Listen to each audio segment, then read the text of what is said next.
नमस्कार। आप सबका हमारे इस YouTube चैनल पर हार्दिक स्वागत है। मैं नरेश एक बार फिर महाकवि श्री हर्ष का जीवन परिचय लेकर के उपस्थित हुआ हूँ। तो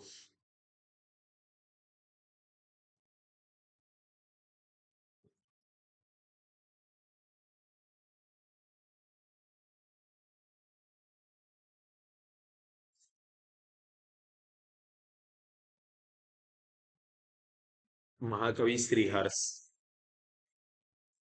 तो महाकवि श्री हर्ष के बारे में देखें तो इनका समय की बात करें तो 590 से 648 ईस्वी यानी 606 ईस्वी में इनका राज्याभिषेक माना जाता है।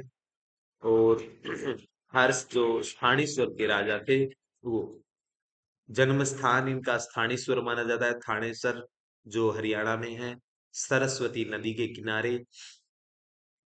हर्षवर्धन वैश्य वर्ण का शासक था, ठीक है, ऐसा मिलता है। और अन्य नाम की बात करें तो शीलादित्य, राजा, कविंद्र, गिहर्ष, गिरहर्ष, कविता का हर्ष, पूर्ण, हरण केसरी एवं प्रतापशील, ये इनकी अन्य नाम माने जाते हैं। और इनके माता पिता, माता का नाम यशोमती था, प्रभाकर वर्धन इनके पिताजी थे, और इनका अग्रज यानी भाई का नाम है राज्यवर्धन, और इनकी बहन है राजश्री। तो ये आप ध्यान रखेंगे, अभी यूजीसी नेट में ये पूछा था कि प्रभाकर वर्धन की पत्नी का क्या नाम है, तो यशोमती, यही पूछा था।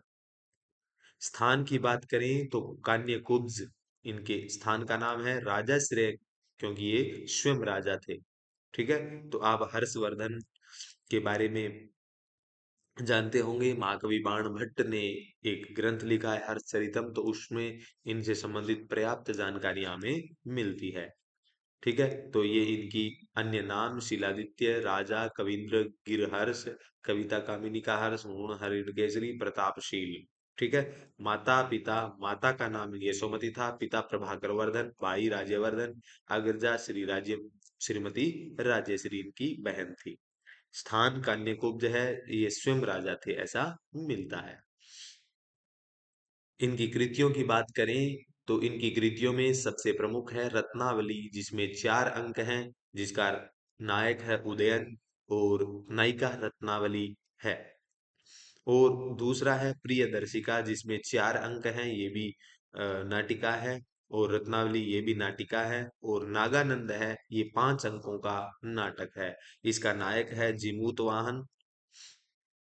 इसके बाद इसके अतिरिक्त हर्षवर्धन ने 2 बौद्ध स्तोत्र ग्रंथ भी लिखे थे।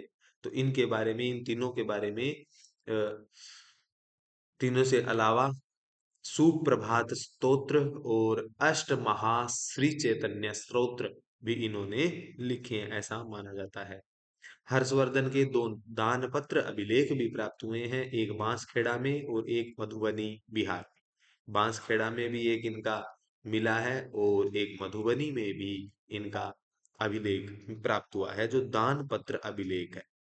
ठीक है, तो हर्षवर्धन से संबंधित जानकारियां आपको दी, और आज के लिए इतना ही। मैं शीघ्र एक नए विषय के साथ उपस्थित होऊंगा, तब तक के लिए नमः संस्कृताय।